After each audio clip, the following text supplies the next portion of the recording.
You might be surprised to learn that there are a couple of ways the Action 6 still beats the GoPro Mission 1 Pro, but let's go test and compare and find out exactly what those ways are.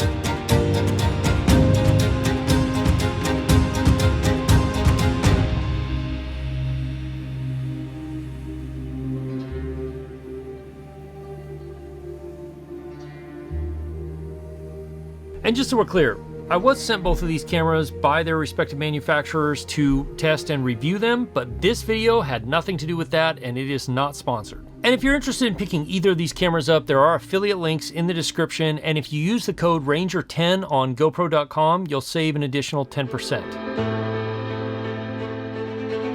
We have to start off by talking about image quality because there's a lot to unpack here. Now, both of these cameras on paper are capable of 8K because they're both sporting quad Bayer sensors. The Action 6 has a 1/1.3 inch sensor, so it's just slightly smaller than a 1 inch sensor, but it does film 8K 30 that actually looks pretty nice and it's a pretty decent amount of detail.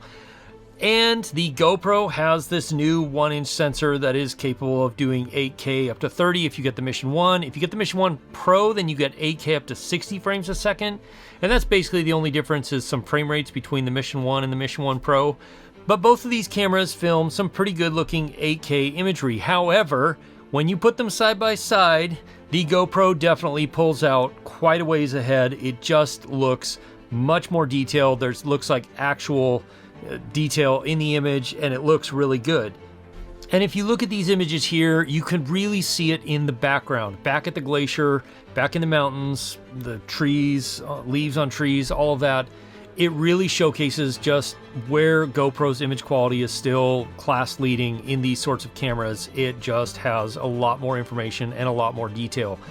Not that the Action 6 is terrible, but you put them side by side and you can definitely see a difference. Now, part of this has to do with GoPro's bitrate. Bitrate gives you a lot of information in those fine details, and especially when it's moving fast. So gravel, sand, leaves, all of that, your bitrate will really show up there. And while the GoPro is giving you up to 240 megabits a second, the Action 6 is limited to 120 megabits a second. And when you put them side by side, that's when you really see a very large difference. But also, I was surprised to see a pretty big difference in dynamic range too. The GoPro is definitely leading the pack here, where it has a just really great amount of dynamic range for a camera of this size. I mean, it's really impressive. And most of that so far has been filmed in the normal color profile. Both of these cameras do offer 10-bit log profiles, which is really important if you want to color grade and match up. The Action 6 has D-Log M, which is a fine color profile, flat color profile. You can do a lot with it to color grade. And then the GoPro Mission 1 has GoPro Log 2, which is an extremely flat log profile that color grades exceptionally well and gives you a ton of leeway, and also gives you the most amount of dynamic range that you're going to get with this camera. Now, if you're going to be shooting in the normal color profiles, the Action 6 does have what they call an HDR, an automatic HDR mode, and it does a pretty good job, but it tends to clip highlights a little too quick, where the GoPro does have the option to shoot in HLG HDR. If you want to shoot in a wide dynamic range color space, the Action 6 does not have that option. One thing is that GoPro offers HLG HDR. So this is the HDR mode of the GoPro. Looking straight at the sun. Curious to see how that's looking. But then that brings us to low light performance. And again, here, I feel like they're pretty neck and neck, especially if you're shooting in their low light modes. The GoPro does a great job, and this is something that typically GoPro has done horrible at in the past, but GoPro has definitely caught up and maybe even passed a little bit. any other action cameras on the market as far as low light performance. It just looks really solid, really clean, and really good. Now, one of the ways that the Action 6 does beat the GoPro in low light is that it has a variable aperture that can open up to f2, where the GoPro is fixed at f2.8, but honestly, I didn't see a huge difference between the two in the little bit of low light testing that I've done. But that brings us to slow motion. And here again, like GoPro is again leading the pack like they used to many years ago, but now they're leading the pack again with slow motion features, because you can film 4K up to 240 frames a second. You can film 1080p up to 480 frames a second if you want to, like endlessly, but also you can use their Super Boost mode, which gives you 10-second clips of true 1080p at 960 frames a second, which is insane. Now, the Action 6 was supposed to have a mode where you could do a 1080p at 240 frames a second and then push a button and it would slow it down to 960 frames a second, but I've never had that work on my Action 6. I've never been able to get it to work, and they are all on the latest firmware. So what you're seeing here is from the Action 5. But the GoPro definitely is just way ahead of everybody else in the pack as far as action cameras and slow motion. It is insane. Now, the 1080, yes, it looks a little soft, and yes, it's not quite as good as the 4K, obviously, dynamic range-wise, but it is usable with a little bit of image work in post and a little bit of, sharpening and some other work. It does turn out to be decent. But again, it's not going to approach something of like a dedicated high-speed camera. In addition to slow motion, they both offer hyperlapses, time lapses, all of those sorts of things.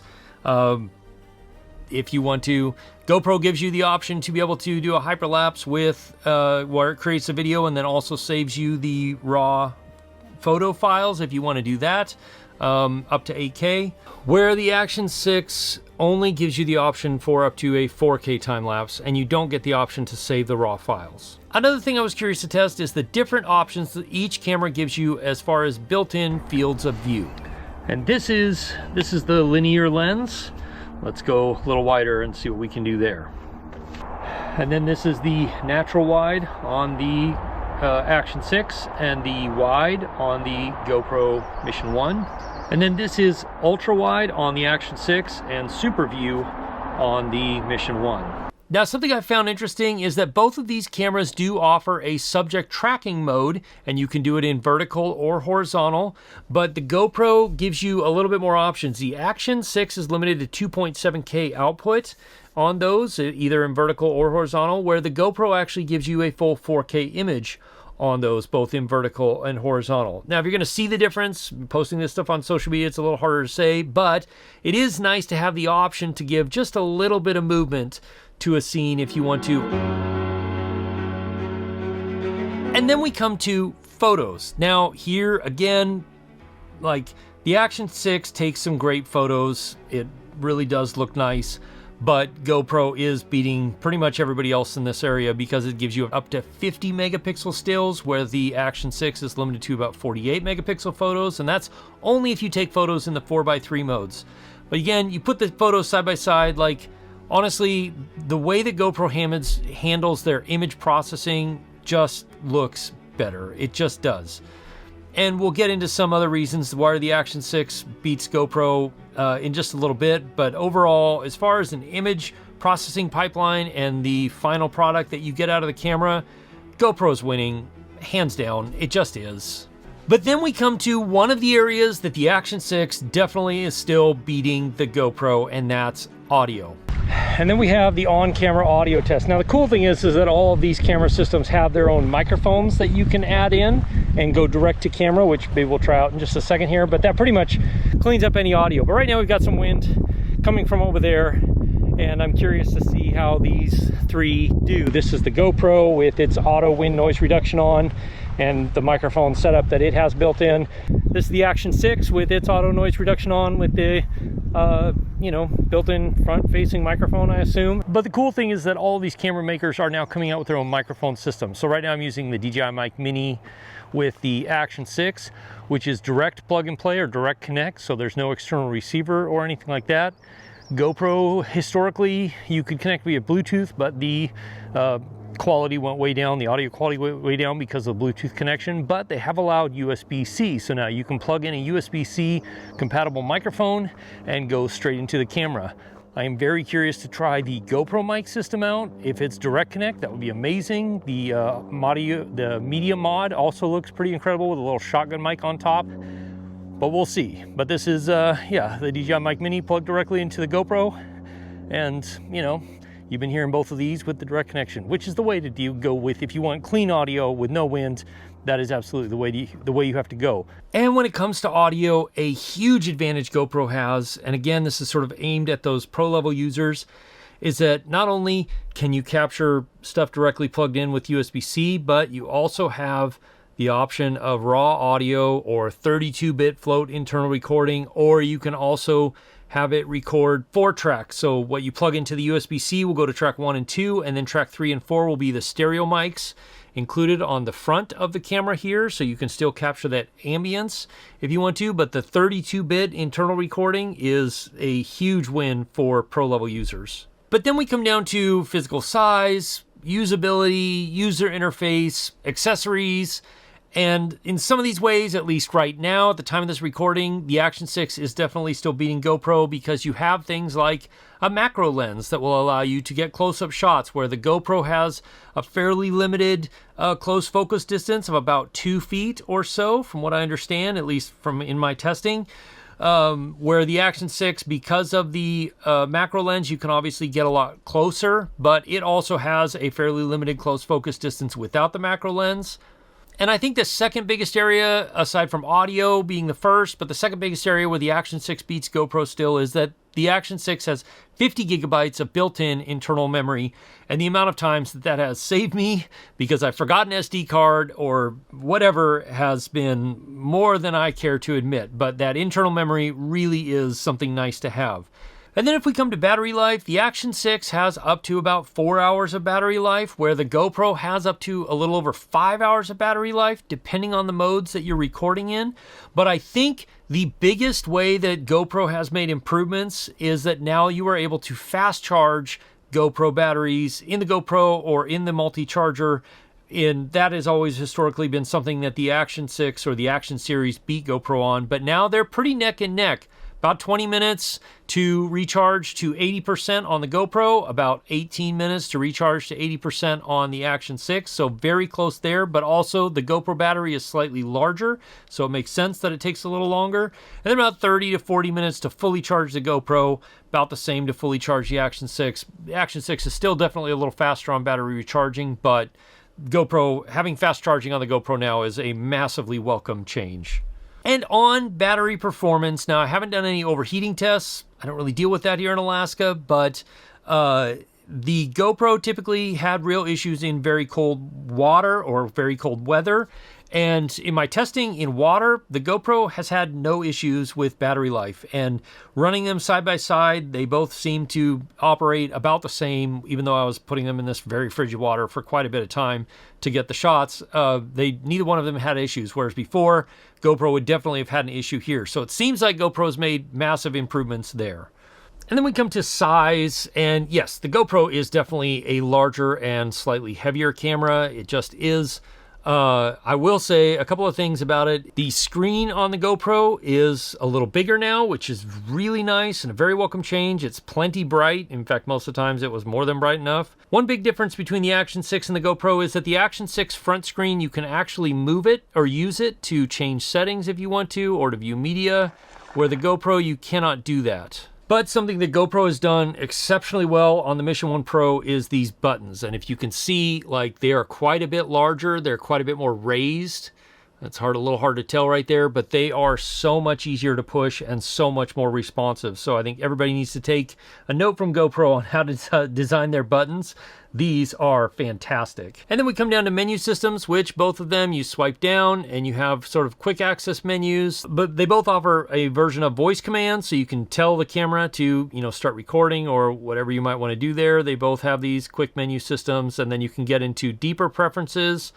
GoPro offers cloud upload, where the Osmo 6 does not offer cloud upload, but you can set it up to upload directly to a NAS system if you wanted to do that. And they both will output USB-C to HDMI video, which could be very useful. I've used that a lot on the Action series, actually, where I needed to output video live to a Video Village or something like that, and the Action 5, Action 6 was the camera that did that. So I'm glad to see that GoPro has done that, because a lot of people I've worked for in the past would prefer the image quality or the image profile that GoPro gives them over something else, but getting video out was always an issue there. Now, that will be coming in a future GoPro update in the next few months, but it is coming, and I've seen it in action, like at NAB, and it works exceptionally well, which is super cool. Now, one thing GoPro can do that the Osmo 6 can't, unless you buy the accessory for it, is it has a built-in GPS, so you can overlay GPS information if you want to. Now, while both of these cameras offer voice commands, the Action 6 actually offers a gesture command or control, which is super cool. If you just want to use your hand to control the Action 6, you can. And one of the biggest ways that GoPro has been the king and still blown every other action camera out of the water on the market is using GoPro Labs. You can download special firmware, install it on the GoPro, and then use QR codes on your phone to tell the GoPro what you want it to do. And this includes things like time code. You can have it do up to 300 megabits a second if you want to really get a lot of bit depth in there. And you can do all kinds. I mean, there's an insane amount of things that you can make this thing do, like wake up once every 24 hours and take a photo to create a really long time lapse if you wanted to.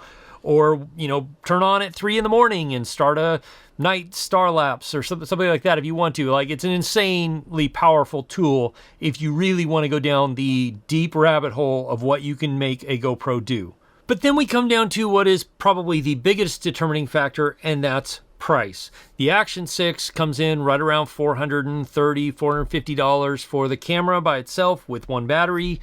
And you can get the Mission one for $600, although if you're a GoPro subscriber, you can get $100 off, or the Mission 1 Pro for $700, so $600. But also, I have a code down there, Ranger10. If you use that when checkout, you should save an additional 10%. But what did you think, especially of the image quality? Let me know in the comments below. But next, you're going to want to watch this video here where I compare the Ace Pro 2 and the GoPro Mission 1 Pro. I'll see you over there. As always, if you have questions, ask me in the comments below, or join my live stream, which happens most Wednesday nights at 4 p.m. Alaska time, 8 p.m. Eastern. We can have a little more of a conversation. I can answer questions that maybe I didn't get to in this video. I'll see you again soon in the next one. Cheers.